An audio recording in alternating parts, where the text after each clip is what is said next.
Corona संक्रमितको उचित उपचार हरेक नेपालीलाई खोपको आधार। नमस्कार, यो एभिन्यूज खबरको सङ्केत हो। तपाईँ अहिले एभिन्यूज एट 7 मा हुनुहुन्छ। म सुभाष नेपाल। प्रारम्भमा मूल खबर। कार्यदलको सहमति अनुसार एमालेमा संयुक्त बैठक बस्न सकेन। ओली एकपक्षीय रूपमा अघि बढेपछि नेपाल पक्ष आक्रोशित। हाम्रो बैठकमा सहभागिता छैन, हामी हिँड्यौँ भनेर हामी त्यसबाट निस्केका हौँ। अध्यादेश ल्याएर एमाले फुटाउने प्रयास भइरहेको अध्यक्ष ओलीको भनाई। अदालतको फैसला विरुद्ध राष्ट्रिय अभियान चलाइमा भण्डाफोर गर्ने हामीले निष्कर्ष पनि निकालेका छौँ। कोरोना संक्रमण फेरि बढ्न थाल्यो। पछिल्लो 24 घण्टामा 2936 जनामा संक्रमण, 43 जनाको मृत्यु, 1775 जना निको भए। काठमाडौँमा भेरोसेल खोप अभियान रोकियो। चीनले थप 16 लाख मात्र अनुदानमा उपलब्ध गराउने।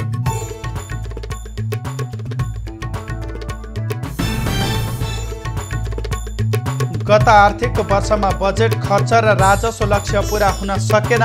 विकास खर्च 2 खर्ब 28 अर्बमा सीमित।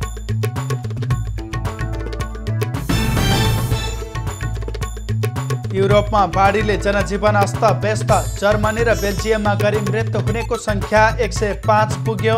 1300 भन्दा बढी बेपत्ता। र एसियन महिला भलिबल च्याम्पियनसिपमा नेपाली टोलीले भाग लिन नपाउने कोरोनाको अति जोखिममा रहेको भन्दै खेल तालिकाबाट हटाइयो। अब खबरको सिलसिला प्रारम्भ गरौँ एमाले बैठक सम्बन्धी प्रसङ्गबाट। एमाले स्थायी कमिटी बैठकले पार्टी एकता कायम गर्न गठित 10 सदस्यीय कार्यदलले तयार पारेको 10 बुँदे सहमति अनुमोदन गरेको छ। शुक्रबार अध्यक्ष केपी ओलीको अध्यक्षतामा ललितपुरको चियासल स्थित तुलसीलाल अमात्य प्रतिष्ठानको कार्यालयमा बसेको बैठकले सहमति स्वीकार्दै कार्यदल विघटन गरेको हो।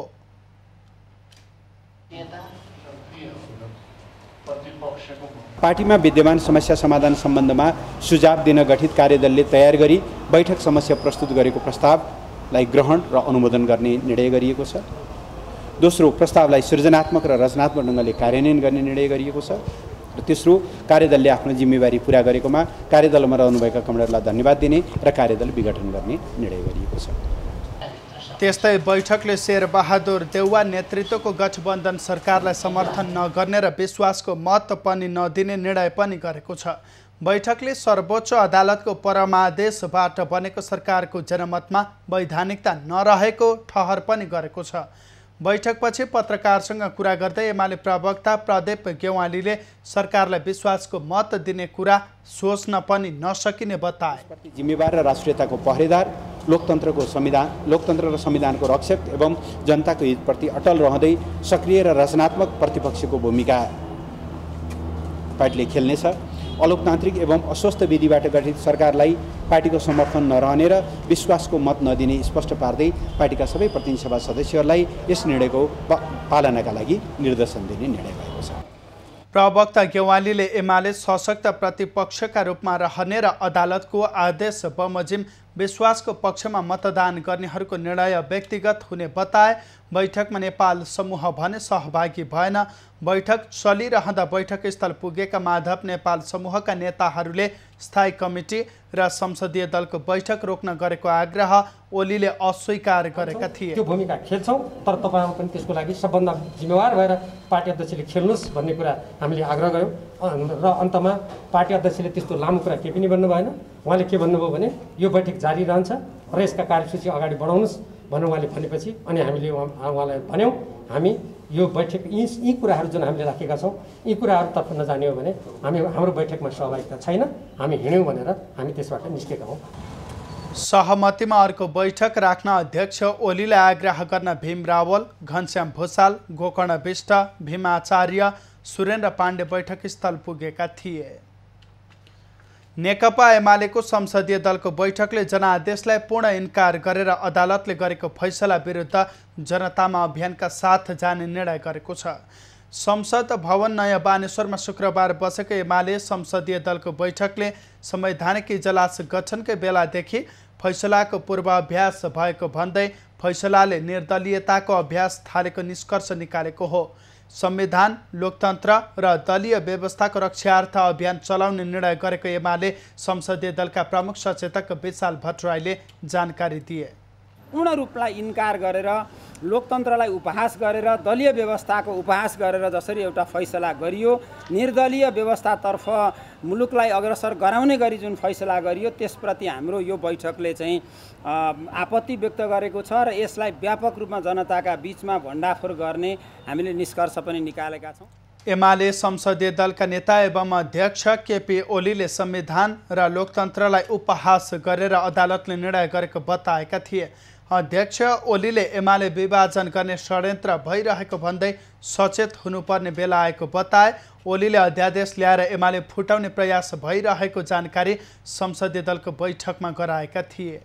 नेपालको हामीले अपनाएको जुन शासकीय प्रणाली र दलीय व्यवस्था छ त्यसमाथि जुन प्रहार गरियो त्यसलाई हामीले जनताका बीचमा पुर्याउनुपर्छ र संविधानको रक्षार्थ, लोकतन्त्रको रक्षार्थ, दलीय व्यवस्थाको रक्षार्थ हामीले पार्टीलाई चाहिँ व्यापक अभियानको रूपमा सञ्चालन गर्नुपर्छ भन्ने आजको हाम्रो निष्कर्ष। प्रमुख सचेतक भट्टराईले अर्को बैठकमा असन्तुष्ट नेताहरूलाई सहभागी गराउन प्रयत्न गर्ने निर्णय गरेको जानकारी दिए। शुक्रबारको बैठकमा माधव नेपाल पक्षका सांसदहरू भने सहभागी भएका थिएनन्। नेपालमा कोरोना संक्रमण र मृत्युदर फेरि बढ्न थालेको छ। केही साता अघिसम्म घट्दो क्रममा रहेको संक्रमण र मृत्युदर केही दिनदेखि पुनः बढ्न थालेको हो। पछिल्लो 24 घण्टामा 2936 संक्रमित थपिए। देशभर 9613वटा नमुना PCR विधिबाट परीक्षण गर्दा 2006 र 4569वटा नमुना एन्टिजेन विधिबाट परीक्षण गर्दा 930 जनामा संक्रमण पुष्टि भएको हो। यो सँगै नेपालमा कोरोना संक्रमित हुनेको सङ्ख्या 7,12,373 पुगेको छ। त्यस्तै पछिल्लो 24 घण्टामा संक्रमणबाट थप 43 जनाको मृत्यु भएको छ। यो सँगै नेपालमा हालसम्म कोरोनाका कारण 9506 जनाले ज्यान गुमाएका छन्। त्यस्तै 24 घण्टामा थप 1775 जना संक्रमण मुक्त हुँदा हालसम्म निको हुनेको सङ्ख्या 6,28,243 पुगेको छ। हाल नेपालमा 26,827 सक्रिय संक्रमित आइसोलेसन र 321 जना क्वारेन्टिनमा छन्। हालसम्म संक्रमण पहिचानका लागि 34,56,179वटा नमुना PCR र 2,56,623वटा एन्टिजेन विधिबाट परीक्षण गरिएको मन्त्रालयले जानकारी गराएको छ। कोरोना विरुद्ध लगाइँदै आएको कोरोना विरुद्धको चीनबाट ल्याइएको भेरोसेल खोपको मौजुदात सकिएपछि काठमाडौँ जिल्लामा भेरोसेल खोप अभियान स्थगित भएको छ। जिल्ला स्वास्थ्य कार्यालय काठमाडौँले विज्ञप्ति जारी गर्दै खोप सकिएकाले तत्काल अभियान स्थगित गर्नु परेको बताएको छ। साउन 2 गतेसम्म भेरोसेल लगाउने भनिएकोमा अर्को सूचना नभएसम्म अभियान रोकिएको जनाइएको छ। सरकारले चीनबाट 8 लाख मात्र भेरोसेल खोप ल्याएको थियो। त्यो खोपको मौजुदात काठमाडौँमा सकिएकाले खोप कार्यक्रम स्थगित गरिएको हो। भेरोसेलको थप मात्रा लिनका लागि आगामी बुधबार जहाज चीनतर्फ जाने भएको छ। चिनिया खोप उत्पादक कम्पनीको नेपाललाई खोप उपलब्ध गराउने तयारी नपुगेकाले आगामी बुधबार मात्र नेपाल वायु सेवा निगमको वाइड बडी विमान चीनतर्फ जाने भएको हो। यसअघि असार 31 गते चीन जाने भने तापनि जहाजको तालिका परिवर्तन गरेर 1 हप्ता पर सारिएको हो। चीनले नेपाललाई थप 16 लाख मात्रा खोप अनुदानमा उपलब्ध गराउने भएको छ। परराष्ट्र मन्त्रालयका अनुसार शुक्रबार दिउँसो प्रधानमन्त्री शेरबहादुर देउवालाई बधाई दिन बालुवाटार पुगेकी चिनिया राजदूत हो यान्छीले थप खोप अनुदानमा दिने बताएकी हुन्। यसअघि चीनले नेपाललाई 18 लाख मात्रा खोप अनुदानमा दिइसकेको छ भने नेपालले किनेको 40 लाख मात्रा खोपमध्ये 8 लाख मात्रा आइसकेको छ। प्रधानमन्त्री देउवाले खोप सहयोगका लागि चीन सरकारलाई धन्यवाद व्यक्त गरेका छन्। भेटपछि देउवाले ट्विटरमा प्रधानमन्त्री निवासमा चिनिया राजदूत यान्छीसँग भेट भएको र नेपाल चीन सम्बन्ध अझ मजबुत हुने विश्वास व्यक्त गरेका छन्। यसअघि भारतीय राजदूत विनय मोहन क्वात्रा र अमेरिकी राजदूत र्यान्डी बेरीले पनि प्रधानमन्त्री देउवासँग भेट गरिसकेका छन्। यसैबीच प्रधानमन्त्री शेरबहादुर देउवाले कोरोना विरुद्धको खोप वितरणलाई सहज बनाउन मुख्य सचिव र स्वास्थ्य सचिवलाई निर्देशन दिएका छन्।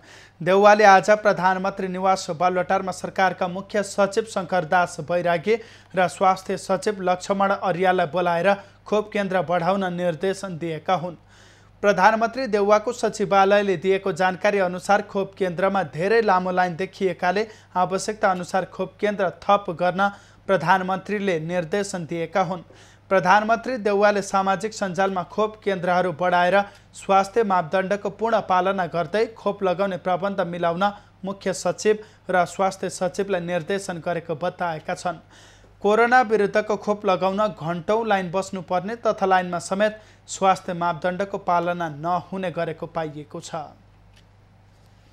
अर्थमन्त्री जनार्दन शर्माले अर्थतन्त्रको अवस्था बारेमा श्वेत पत्र जारी गर्ने बताएका छन्। शुक्रबार अर्थ मन्त्रालयमा सञ्चारकर्मीसँग कुरा गर्दै अर्थमन्त्री शर्माले सरकारले अहिलेसम्मको आर्थिक अवस्था समेटेर श्वेत पत्र जारी गर्ने बताएका हुन्। अर्थमन्त्री शर्माले पुँजी बजारको समस्या समाधान गर्न जनताको हित हुने गरी नीति निर्माण गर्ने समेत बताए। पुँजी बजार लगायतका समस्याहरू छन्, त्यसलाई पनि सर्वसाधारण जनतालाई कसरी उनको हितमा हुन्छ भन्ने बारेमा पनि हामी नीति निर्माण गर्नेछौँ। त्यो पनि एउटा राजस्व सङ्कलनको क्षेत्रमा मैले अघि सुने 14 अरब जस्तो त्यसबाट राजस्व प्राप्त भएको रहेछ। त्यो पनि महत्त्वपूर्ण क्षेत्र। ती सबै क्षेत्रलाई हामी समेटेर आगामी दिनमा तपाईँहरूसँग यस्ता कार्यक्रमहरू विस्तृत रूपमा गर्नेछौँ। अर्थमन्त्री शर्माले अध्यादेश मार्फत आएको आर्थिक वर्ष 2078-79 को बजेट आगामी संसद बैठकमा पेश हुने र संसदले निर्णय गर्ने बताएका छन्। आर्थिक वर्ष 2077-78 का लागि सरकारले 14 खर्ब 74 अर्ब 64 करोड रुपैयाँ बजेट विनियोजन गरेको थियो। अघिल्लो आर्थिक वर्षमा भन्दा झन्डै 58 अर्ब कम विनियोजन भए पनि राजस्व र खर्च दुवैको वार्षिक लक्ष्य भेट्न भने सरकार असफल भएको छ। आर्थिक वर्ष 2077-78 मा पनि विगतमा जस्तै लक्ष्य अनुसार बजेट खर्च र राजस्व सङ्कलन हुन सकेन। विनियोजित बजेट 14 खर्ब 74 अर्ब 64 करोड रुपैयाँबाट जम्मा 11 खर्ब 80 अर्ब 95 करोड रुपैयाँ खर्च भएको छ।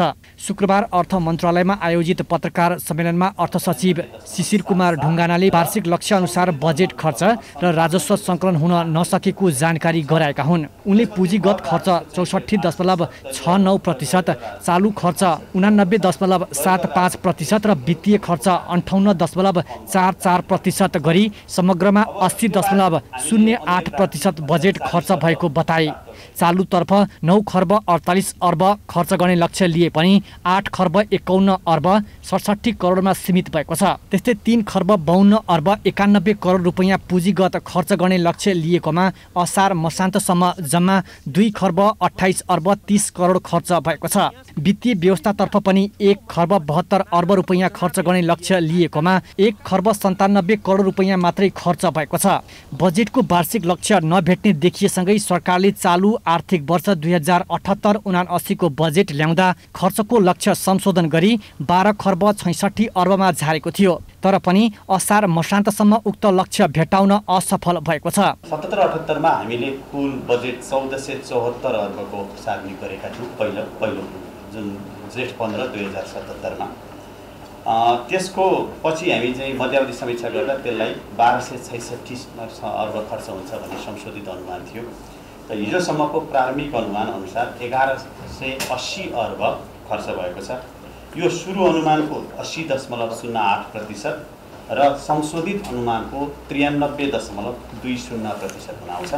सरकारले कुल 10 खर्ब 11 अर्ब 75 करोड रुपैयाँ राजस्व सङ्कलन गर्ने लक्ष्य लिएकोमा वर्षको अन्त्यमा जम्मा 9 खर्ब 38 अर्ब 32 करोड मात्र आम्दानी भएको छ। त्यसमध्ये कर राजस्व 8 खर्ब 70 अर्ब 11 करोड रुपैयाँ र गैर कर राजस्व 68 अर्ब 20 करोड रुपैयाँ रहेको अर्थ सचिव ढुङ्गानाले बताए। त्यसबाहेक अन्य प्राप्ति मार्फत 40 अर्ब रुपैयाँ प्राप्त भएको पनि उनले जानकारी दिए। बजेटको खर्च र राजस्वका लक्ष्यहरू पूरा हुन नसक्नुमा सरकारको काम गर्ने शैली पुरानै हुनु रहेको अर्थविदहरूको तर्क छ। चाँडो काम गरे जस्तो गर्ने अनि त्यो चेक जाँच पनि समय नपर्ने, लतार पतार हतार पतार गर्ने, त्यसलाई कामलाई लतार पतार गरिदिने र पिच गरेको 3 महिनामा फेरि उक्किने स्थिति बन्ने र पैसा समाप्त गरेर बजेट सकेर सक्ने काम मात्रै भएको देखिन्छ। गत आर्थिक वर्षमा कोरोना महामारी रोकथामका लागि बन्दाबन्दी हुँदा पनि बजेट खर्च र राजस्व सङ्कलन प्रभावित भएको छ। यसबाहेक खरिद बिक्रीमा झन्झटिलो हुनु, भुक्तानी समयमा नहुनु र विकास कार्यमा सरकारले तत्परता देखाउन नसक्नु पनि बजेट खर्च र राजस्व सङ्कलन कम हुनुका कारणहरू हुन्। प्रदेश सभाबाट बजेट पास गर्न नसकेपछि मध्यरातमा अधिवेशन अन्त्य गराएका लुम्बिनी प्रदेश सरकारले अध्यादेशबाट बजेट ल्याएको छ। शुक्रबार बिहान बसेको मन्त्री परिषद बैठकले अध्यादेशबाट बजेट ल्याउने निर्णय गरेको थियो। प्रदेश सरकारको आज बिहान बसेको मन्त्री परिषदले गरेको सिफारिसका आधारमा प्रदेश प्रमुख धर्मनाथ यादवले अर्थ र विनियोजन अध्यादेश जारी गरेका हुन्।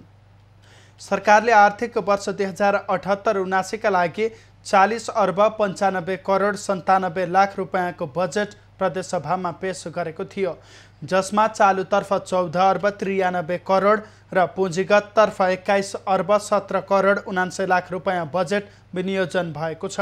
बजेटको धेरै हिस्सा स्वास्थ्य, कृषि र पर्यटन केन्द्रित छ, तर बजेट पारित गर्न सरकारसँग बहुमत नपुगेपछि बिहीबार सत्ता पक्षले नै प्रदेशसभा बैठक बहिष्कार गरेको थियो। सभामुख अग्नि सापकोटाले पुनर्स्थापित संसद ऐतिहासिक, बहुआयामिक र दूरगामी महत्त्वको रहेकाले दलहरूबीच एकता अपरिहार्य रहेको बताएका छन्। शुक्रबार सङ्घीय संसद अधिवेशनको व्यवस्थापनको तयारीको जानकारी लिँदै सभामुख सापकोटाले दलहरूबीच बृहत्तर राष्ट्रिय एकताको खाँचो रहेको बताएका हुन्। उनले दलहरूसँग समन्वय गर्न इमानदारी र निष्ठाका साथ प्रयत्न गर्ने समेत बताए। राष्ट्रिय परिस्थितिलाई चाहिँ विचार गर्दाखेरि फेरि पनि बृहत्तर राष्ट्रिय एकताको खाँचो छ, किनभने हामीले आफ्नो आत्मनिर्णयको अधिकार प्रयोग गर्दै अगाडि बढ्नका लागि अनि त्यसपछि यो जनताले जुन आशा गरेका थिए नि, अब संविधान जारी भइसकेपछि यी सबै जनताको आशालाई विश्वासमा परिणत गर्नका लागि र यो हरेक हिसाबले बृहत राष्ट्रिय एकताको खाँचो छ। आइतबार सुरु हुने संसदको अधिवेशनका लागि सबै तयारी पूरा भएको संसद सचिवालयले जनाएको छ। यसैबीच सचिवालयले बैठकमा उपस्थित हुनेहरूका लागि कोरोनाको एन्टिजेन परीक्षणका लागि शुक्रबार सङ्घीय संसद भवनमा आवश्यक व्यवस्था मिलाएको थियो। सचिवालयले सांसदसँगै उनीहरूका स्वकीय सचिव, संसद सचिवालयका कर्मचारी, मर्यादा पालक र संसदीय पत्रकारहरूका लागि पनि परीक्षणको व्यवस्था गरिएको थियो। नेकपाका महासचिव नेत्रविक्रम चन्दले पार्टीका नेताहरूसँगको भेटलाई आज पनि निरन्तरता दिएका छन्। ओली सरकारसँग 3 बुँदे सहमति गरी शान्तिपूर्ण राजनीतिमा आएका नेकपा महासचिव चन्दले केपी ओली सत्ताच्युत हुनसाथ अन्य कम्युनिस्ट नेताहरूसँगको भेटवार्तालाई तीव्रता दिएका हुन्। यसै क्रममा महासचिव चन्दले आज पूर्व प्रधानमन्त्री एवं जनता समाजवादी पार्टीका सङ्घीय परिषद अध्यक्ष डाक्टर बाबुराम भट्टराईसँग भेटवार्ता गरे।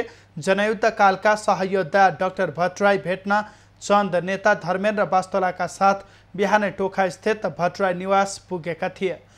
डाक्टर भट्टराई र चन्दबीच लामो समयपछि अन्तरङ्ग कुराकानी भएको हो। यसअघि बुधबार नेकपा माओवादी केन्द्रका अध्यक्ष दाहाललाई उनका निवास ललितपुरको खुमलटार पुगेर भेटेका चन्दले हिजो एमालेका वरिष्ठ नेता माधव नेपालसँग उनका निवास कोटेश्वर पुगेर भेट गरेका थिए। सर्वोच्च अदालतको फैसलापछि प्रतिनिधि सभा पुनर्स्थापना एवं ओली सरकार ढलेको, नयाँ सरकार बनेको तथा एमाले अध्यक्ष केपी ओलीले आफ्नो पार्टीमा माधव नेपाललाई ठाउँ नभएको घोषणा गरेको पेचिलो राजनीतिक परिस्थितिमा भइरहेको कम्युनिस्ट एवं पूर्व माओवादी नेताहरूको चरणबद्ध भेटघाटलाई महत्त्वपूर्ण रूपमा हेरिएको छ। जसपाका सङ्घीय परिषद अध्यक्ष डाक्टर बाबुराम भट्टराईले एमाले अध्यक्ष केपी ओलीका समर्थकहरूले सडकमा तमासा देखाएको बताएका छन्। ओलीका समर्थकहरूको प्रदर्शनलाई उनले खसीको टाउको छिनालिसकेपछि पनि पुच्छर केही बेर फिटी गरे जस्तै भनेर टिप्पणी समेत गरेका छन्।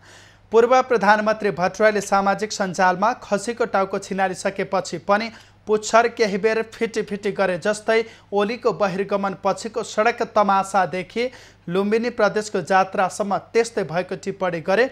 कुर्सीमा नरहे आकाशै खस्छ भन्ने ओली प्रवृत्ति हिटलरी नाजीवाद फाँसीवादसँग मिल्दोजुल्दो भएको पनि भट्टराईले उल्लेख गरेका छन्। सर्वोच्च अदालतले थुना मुक्त गर्न आदेश दिएपछि रिहा भएका नेकपा नेत्र विक्रम चन्द नेतृत्वको नेता हेमन्त प्रकाश ओलीले अहिलेको संसदीय व्यवस्था नै परिवर्तन गर्नुपर्ने बताएका छन्।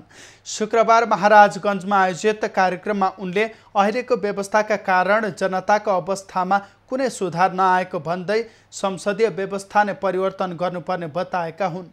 ओलीले अहिलेका कम्युनिस्ट वास्तविक कम्युनिस्ट नभएको आरोप लगाएका छन्।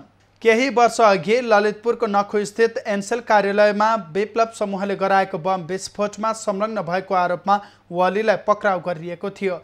उनी मुटुको उपचारका लागि शहीद गङ्गालाल हृदय केन्द्रमा भर्ना भएका बेला सर्वोच्चले साधारण तारिखमा रिहा गर्न आदेश दिएको थियो। अब बाँकी खबर। उच्च अदालतले आफ्नो प्रगति विवरण सार्वजनिक गरेको छ। शुक्रबार प्रगति विवरण सार्वजनिक गर्दै यस वर्षमा 54.49% लक्ष्य हासिल भएको जनाएको छ। आर्थिक वर्ष 2077-78 को प्रगति विवरण प्रस्तुत गर्दै उच्च अदालत पाटनका उच्च अदालतका न्यायाधीश माधव प्रसाद पोखरेलले उच्च अदालतमा दर्ता भएर 2 वर्ष नाघेका 533 सहित 7618 मुद्दा बाँकी रहेको बताए। उनले कोरोनाका कारण लक्ष्य अनुसारको काम गर्न नसकेको बताए। संख्यामा हामी मुद्दा खर्चोड गर्ने अझ त्यसलाई हामीले चाहिँ फरक मुद्दा व्यवस्थापन पद्धति भनेर डिसिएम सिस्टम पनि लागू गरेका छौँ। सकेसम्म गरिरहेका छौँ। तर यो 2 वर्ष हामीलाई कोभिडले मार पारेको छ। यदि यो नहुँदो हो त तपाईँले यहाँभन्दा धेरै प्रगति देख्नुहुन्थ्यो।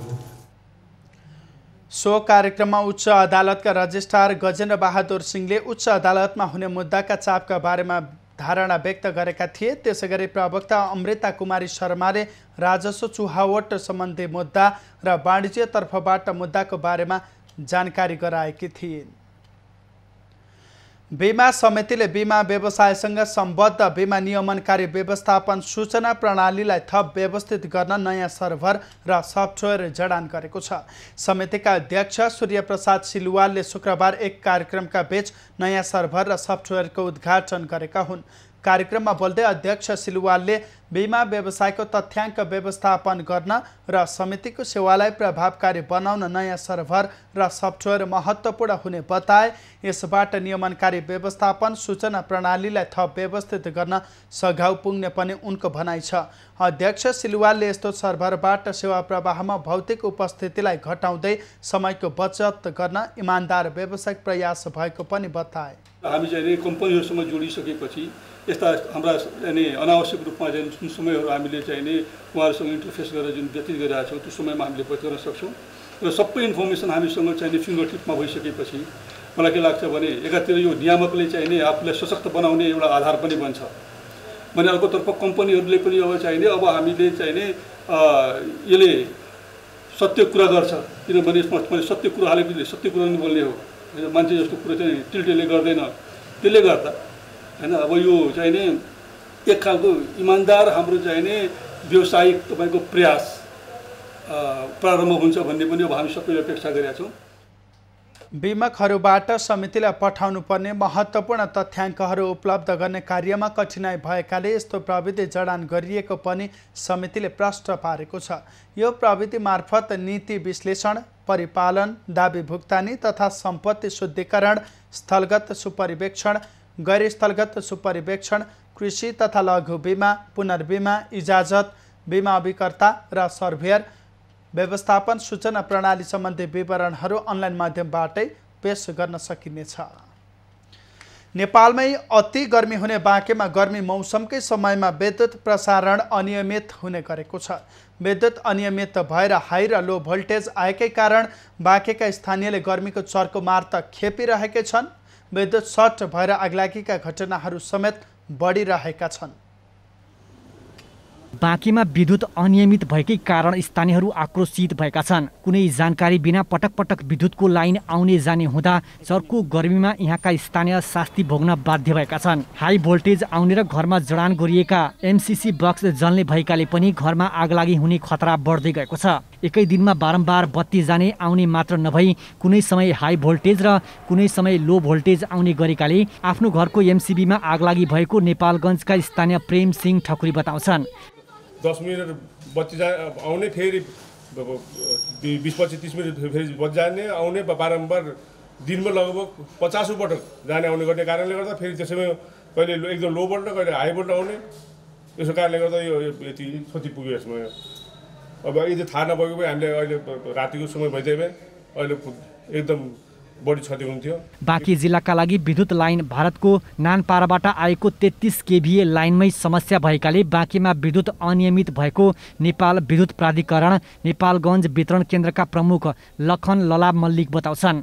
उनले भारतबाटै कति बेला लाइन काटिन्छ आफूहरूलाई जानकारी नहुने भन्दै नेपालगञ्ज क्षेत्रमा नियमित मर्मत सम्भारका कामहरू पनि हुने भएकाले निश्चित ठाउँ र समयका लागि विद्युत अवरुद्ध हुने गरेको बताए।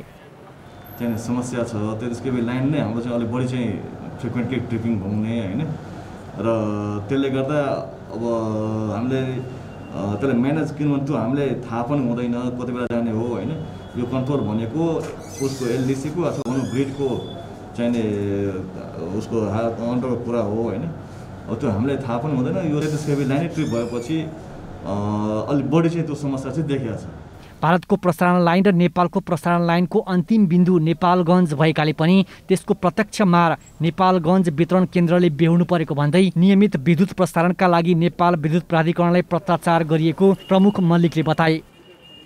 ग्राहकको इन्डसम्म आउँदाखेरि 220 अथवा 230 भोल्ट आउनुपर्ने ठाउँमा जम्मा 150-140 भोल्ट चाहिँ आइरहेको अवस्था चाहिँ छ, र त्यसको लागि हामीले चिठी पनि उता पत्राचार गरिसकेका छौँ त्यो भोल्टेज बढाउनलाई भनेर होइन। अब त्यो हाम्रो हातभन्दा हाम्रो कन्ट्रोलमा हामी कहाँ चाहिँ 33 केबी अथवा 32 केबी आयो भने पो रेटेड भोल्टेज हामीले त्यसलाई चाहिँ सप्लाई गर्न सक्छौँ। नियमित विद्युत प्रसारणको स्थायी समाधानका लागि राष्ट्रिय तहबाटै पहल थालिनुपर्ने स्थानीयको माग छ। विद्युत आयातमै समस्या रहेकाले चाहेर पनि विद्युतको भोल्टेज नियमित गर्न नसकिने नेपाल विद्युत प्राधिकरण नेपालगञ्ज वितरण केन्द्रले जनाएको छ। नेपालगञ्ज ब्युरोको रिपोर्ट। डोटीमा स्थानीय जातका आँपको संरक्षण गर्न अभियान सुरु गरिएको छ। शिखर नगरपालिका 2 मुडे गाउँमा आँप बगैँचा निर्माण गरी आँप संरक्षण गर्न थालिएको हो। डोटीको शिखर नगरपालिका 2 मुडे गाउँमा रहेको बगैँचामा विभिन्न प्रजातिका आँप फलेका छन्। बगैँचामा रहेका 300 आँपका रुखमा आँप लटरममा फलेका छन्। स्थानीयलाई आँप खेतीतर्फ आकर्षित गरी आय आर्जन गर्न र पर्यटन प्रवर्धन गर्न बगैँचा निर्माण गरिएको हो। त्यो गर्दा हामी चाहिँ अब 50% को हिसाबले गर्दाखेरि अब 150 बोटले उत्पादन दिन्छ भन्दाखेरि पनि अब सानो ठुलो गर्दाखेरि एउटा बोटमा चाहिँ भनौँ 50 किलो जस्तो ठुलो रुखले चाहिँ अब 200-300 किलो दिन्छ भने सानो रुखले 20-30 किलो दिन्छ। एभरेजमा चाहिँ 150 × 50 किलो हिसाबले 7,500 देखि लगभग एभरेजमा 10,000 किलोसम्म चाहिँ हाम्रो यो। सामान्यतया आँप फल्न 8 महिना लाग्छ।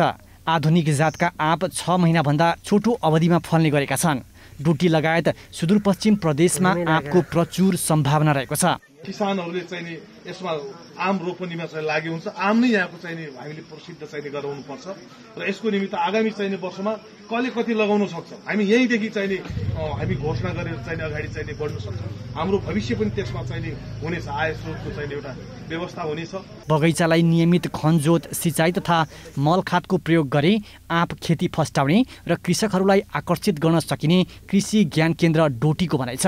यो फार्ममा आएर मुख्य 3वटा समस्या देखेँ। एउटा चाहिँ यहाँ जुन किसिमको बगैँचा व्यवस्थापन हुन्छ यो हार्भेस्ट गरिसकेपछि आँप टिपिसकेपछि त्यसको अलिकति कमी छ। दोस्रो कुरा यो जुन काँट साँटको पनि यो रोग किरा कुन लेभलमा संक्रमण हुन्छ भन्ने कुरा बगैँचाको काँट साँटमा भर पर्छ।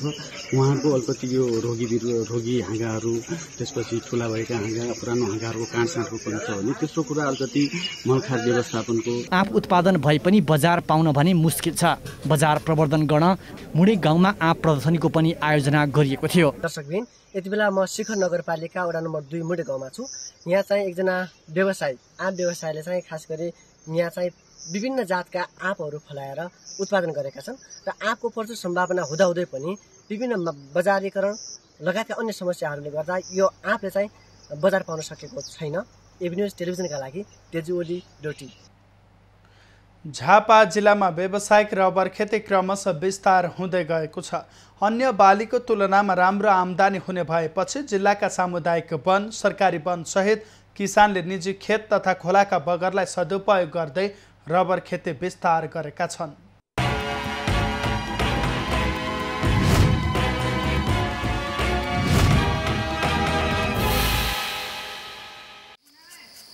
धान र चियाभन्दा कम झन्झटिलो र बढी आम्दानी हुने भएपछि झापामा व्यावसायिक रबर खेती विस्तार हुँदै गएको छ। जिल्लामा व्यक्तिगत तर्फबाट किसानले मात्र होइन, सामुदायिक रूपमा सहकारी र सामुदायिक वन, सरकारी वनले समेत व्यावसायिक रबर खेती विस्तार गरिरहेका छन्। 2047मा परीक्षणका रूपमा करिब 25 हेक्टर क्षेत्रफलमा सुरु गरिएको रबर खेती अहिले 700 हेक्टरभन्दा बढीमा विस्तार भएको छ।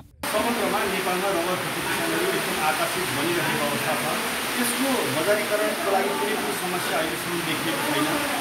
नेपालमा उत्पादन भएको रबरले अहिले समग्रमा 4%, गत वर्ष 4% मात्रै धान्न सफल भएको थियो भने आगामी यो वर्षदेखि हामी 6%देखि 8%सम्म धान्न सफल भएका छौँ भन्ने हाम्रो अनुमान छ। झापाका कालिका, आदर्श नमुना र जमुनावारी सामुदायिक वनसहित बुधबारे, शनिश्चरे, धाइजन, पृथ्वीनगर, केराघारी, राजगढ, खुदुनाबारी, सुरुङ्गा लगायतका स्थानमा रबर खेती हुँदै आएको छ। खाली जग्गा, खोलाको छेउछाउ र अन्नबाली राम्रो नहुने ठाउँमा रबर खेती लगाउने गरिन्छ।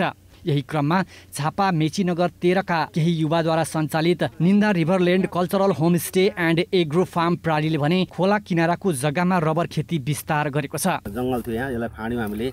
यहाँ कम्तीमा हामी युवाहरू छौँ, 11-12 जनाको टिम छ। त्यो टिमले चाहिँ कम्तीमा आफूले पनि कृषिमा केही गरौँ, केही नयाँ नयाँ कुराहरू गरेर स्थानीयहरूलाई रोजगारी सिर्जना गरौँ, नेपालमै बसेर केही गर्न सकिन्छ भन्ने उदाहरणीय कामहरू होस् भन्ने लक्ष्य साथ हामीले वृक्षारोपण रबर विस्तार पनि गरेका छौँ। अहिले सरकारले रबर खेतीका लागि जोन घोषणा गरेसँगै व्यावसायिक रबर खेतीमा आकर्षण बढेको प्रधानमन्त्री कृषि आधुनिकीकरण परियोजनाले जनाएको छ।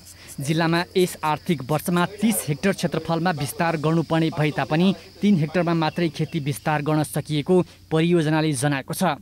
लकडाउनका कारण बिरुवा उत्पादन तथा उत्पादन नहुँदा क्षेत्र विस्तारमा समस्या भएको परियोजनाले जनाएको हो। गत साल पनि वास्तवमा चाहिँ के भयो भन्दाखेरि स्वदेशमा यो रबरको बिरुवा चाहिँ यहाँ थाहा छ, यो चाहिँ विदेशबाट ल्याउनु भयो। विदेश भन्नाले हाम्रो छिमेकी मुलुक भारतबाट, यहाँ चाहिँ आसामबाट ल्याउने परिपाटी छ। पहिलोचोटि चाहिँ गत साल चाहिँ हाम्रो यो रङ्गेडाँडामा एउटा नर्सरी स्थापना भएको थियो। त्यो नर्सरी स्थापनामा उहाँहरूले प्रयास गर्नुभयो। वार्षिक 8 देखि 10 लिटरसम्म चोप निकाल्न सकिने सम्बन्धित सरोकारवालाहरू बताउँछन्। सरकारले रबर जोन कार्यक्रम मार्फत आवश्यक प्राविधिक सहयोगसँगै बिरुवा उत्पादन, बजारीकरणमा सहयोग गर्न सके रबर खेतीबाट राम्रै आम्दानी लिन सकिने किसानहरूको भनाइ छ। सन्तोष नेउपाने, झापा।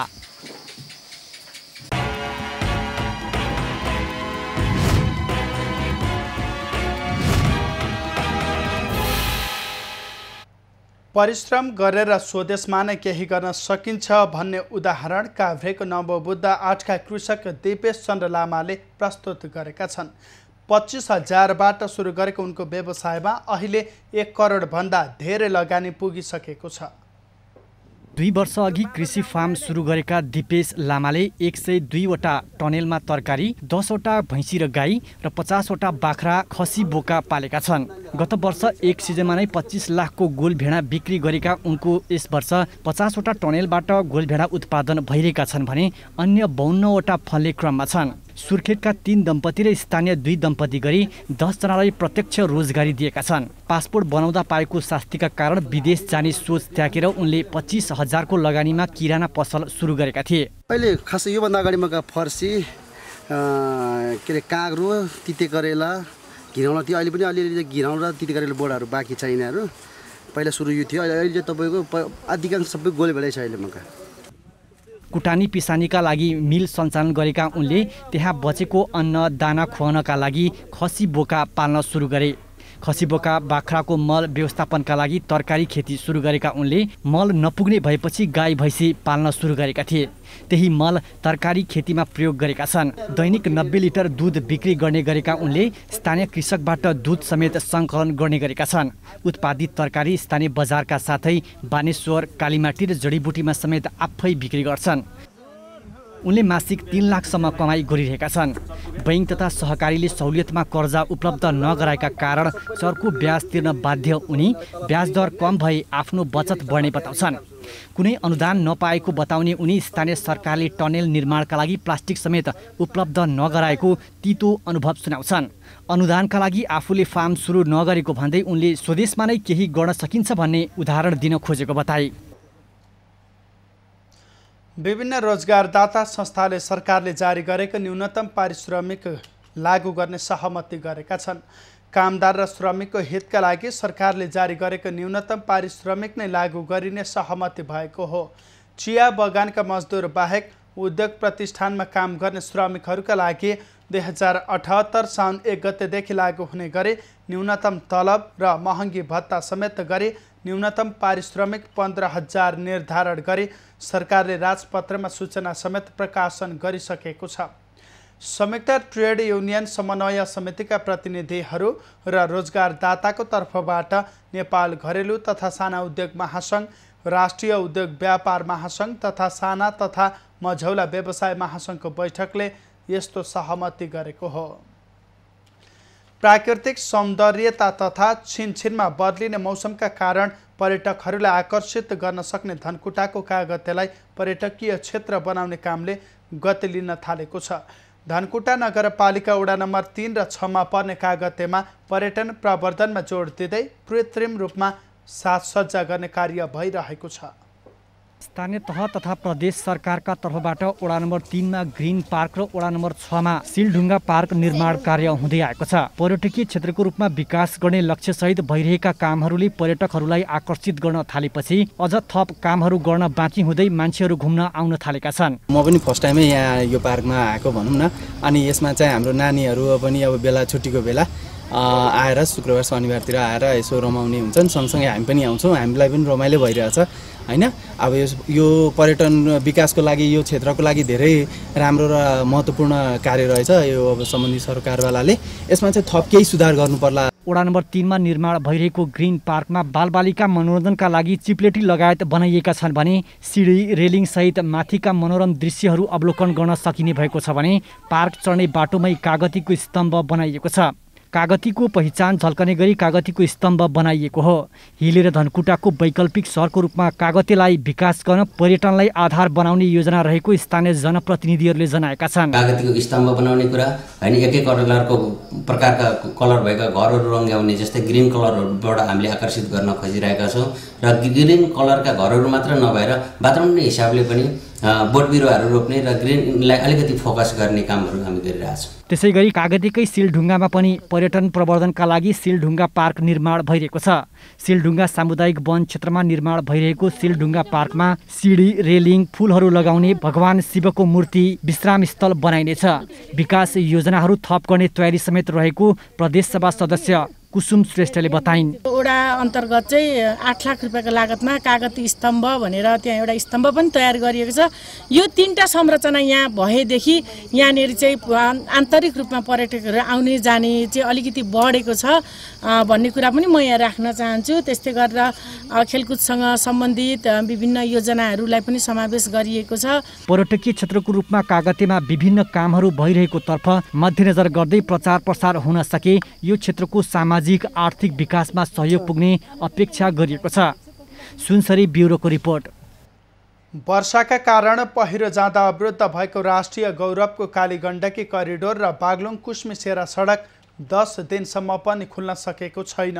10 दिन अवरुद्ध राष्ट्रिय गौरवको कालीगण्डकी करिडोर अन्तर्गतको बागलुङ खण्डको सडक खुलाउने प्रयास गरे पनि अहिलेसम्म सडक नखुलाउँदा जिल्लाको दक्षिण भेगका जनता बिरामी लिएर सदरमुकाम उपचार गर्न आउन समेत नपाएको स्थानीयवासीको गुनासो छ। भाटिएका मान्छे छन् अर्दाखेरि त्यहाँ छन् त बल्ल बल्ल अझै उसले ट्र्याक्टरमा ल्याइदियो बडा त्यसै नै समस्या छ हामीलाई। हामी इमर्जेन्सी हस्पिटलको लागि हामी जान लाग्यो अरू चाहिँ समस्या भइरहेछ र हामी त आज पहिलो दिन हिँडेको त्यही भएर हामीलाई धेरै नै समस्या देखियो आज पहिलो दिनमै। यो सडकले जिल्लाका दक्षिण भेगका 3वटा पालिकालाई जोडेको छ। पहिरो हटाउन समय लागेकाले सो सडक भएर गुड्ने सयौं सवारी साधन बाटोमै रोकिएको प्रहरीको भनाइ छ।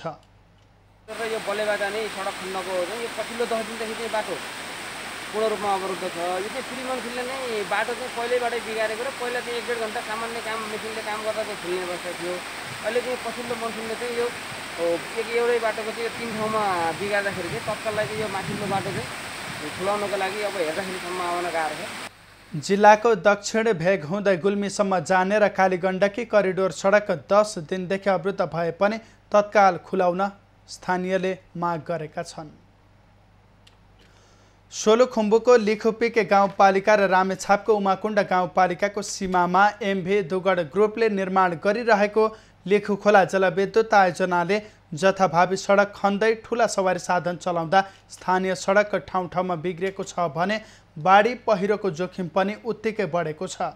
जथाभावी सडक विस्तार गर्दा बर्सातको समयमा बाढी र पहिरोको जोखिम बढेको स्थानीयले गुनासो गरेका छन्। ठाडो खोला जलविद्युतले पनि खोलाको नियन्त्रणका लागि तारजाली हाल्ने प्रतिबद्धता जनाए पनि हालसम्म गरेको छैन। खोलामा बाढी आएर बस्ती नै बगाउन सक्ने खतरा रहेको स्थानीयले बताउँदै आएका छन्। दाङमा लागु औषध खैरो हिरोइन सहित 2 जना पक्राउ परेका छन्। प्रहरीले लमहीबाट उनीहरूलाई 110 ग्राम लागु औषध हिरोइन सहित पक्राउ गरेको हो। पक्राउ पर्नेमा बाँकेको डुडुवा गाउँपालिका वडा नम्बर 3 का 30 वर्षीय नूर मोहम्मद दर्जी र जानकी गाउँपालिका 3 मुक्तिनगरका 36 वर्षीय राजा योगी रहेको प्रहरीको भनाइ छ। इन्डियाको बोर्डर नजिकै बाँकेबाट चाहिँ यसको सप्लाई धेरै भएको र यसको नेक्ससमा चाहिँ यसका युजरहरू चाहिँ जो छन् यो चाहिँ अब हामीले जति पनि अहिले प्रारम्भिक अनुसन्धान गर्दाखेरि चाहिँ बाबुआमा चाहिँ अनि पेसा व्यवसायमा व्यस्त छोराछोरीहरूलाई चाहिँ अलिकति आउट अफ ट्र्याक भएर चाहिँ छोराछोरीले चाहिँ अब म पढ्न जान्छु कलेज जान्छु भने पनि केही कष्ट भने उसको गतिविधिमा चाहिँ निगरानी नगरेर नै अलिकति के हुने त ब्राउन सुगर मात्र गर्ने। बाँकेबाट लागु औषध खैरो हिरोइन बिक्री वितरणका लागि दाङतर्फ ल्याइरहेको भन्ने गोप्य सूचनाका आधारमा इलाका प्रहरी कार्यालय अमेलियाबाट खटिएको प्रहरी टोलीले उनीहरूलाई लमही 9 तल्लो अमेलिया चोकबाट पक्राउ गरेको हो। पक्राउ परेका राजा योगी 2071 कार्तिक 23 मा महानगरीय प्रहरी वृत्त कालीमाटीबाट 20 ग्राम 620 मिलिग्राम लागु औषध खैरो हिरोइन सहित पक्राउ परि 6 वर्ष कैद सजाय भोगेका व्यक्ति हुन्। यस्तै पक्राउ परेका नूर मोहम्मद दर्जी 2070 साल मङ्सिर 16 मा जिल्ला प्रहरी कार्यालय बाँकेबाट डाका चोरी कसुरमा 2 वर्ष कैद भुक्तान गरी कारागार मुक्त भएका थिए। अबको पालो एभिन्यूज एट स्पोर्ट्सको। आगामी भदौ 13 देखि 20 गतेसम्म फिलिपिन्समा हुने महिला एसियन भलिबल च्याम्पियनसिपमा नेपाली राष्ट्रिय महिला भलिबल टोलीले भाग लिन नपाउने भएको छ। एसियन भलिबल कन्फेडरेसन एभिसीले शुक्रबार सार्वजनिक गरेको खेल तालिकामा नेपाललाई समावेश गरिएको छैन। कोरोना महामारीको अति जोखिममा रहेको भन्दै नेपाल लगायतका केही देशलाई प्रतियोगितामा समावेश नगरिएको हो। भारत, जापान र हङकङ पनि प्रतियोगितामा सहभागी हुन नपाउने भएका छन्। सुरुवातमा 17 टोली सहभागी हुने भनिएको च्याम्पियनसिपमा 5 टोलीले नाम फिर्ता लिएसँगै 12 टोलीले सहभागिता जनाउने पक्का भएको थियो। शुक्रबार एभिसीले सार्वजनिक गरेको तालिका अनुसार त्यसमा पनि 4 टोली घटाएर 8 वटामा सीमित गरिएको छ। सार्वजनिक खेल तालिकाको समूह एमा आयोजक फिलिपिन्स, काजाखस्तान, उज्बेकिस्तान र चाइनिज ताइपे छन्। समूह बीमा थाइल्यान्ड, दक्षिण कोरिया, इरान र अस्ट्रेलिया छन्। कोरोना महामारीलाई कारण देखाउँदै चीन, इन्डोनेसिया, श्रीलङ्का, भियतनाम र न्युजिल्यान्डले नाम फिर्ता लिएका थिए। महामारीकै कारण चीनले खेल आयोजना गर्न नसक्ने भनेपछि प्रतियोगिता फिलिपिन्समा हुन लागेको हो। अबको पालो एभिन्यूज एट मौसमको।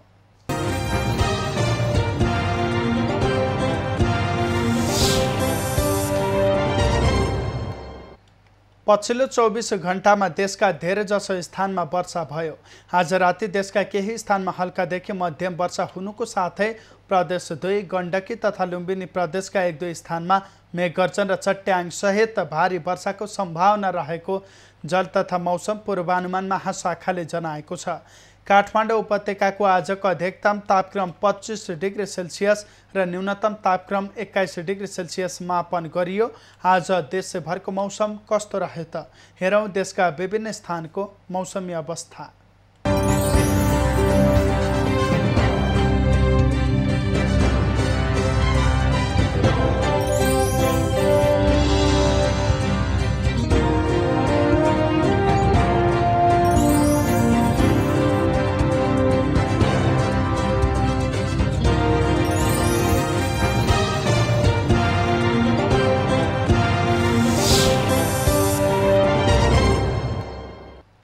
अहिलेलाई खबरको क्रम यति नै। एभिन्यूज खबरका यी सहित अन्य विस्तृत खबरका लागि www.avenews.tv लगइन गर्न सक्नुहुनेछ।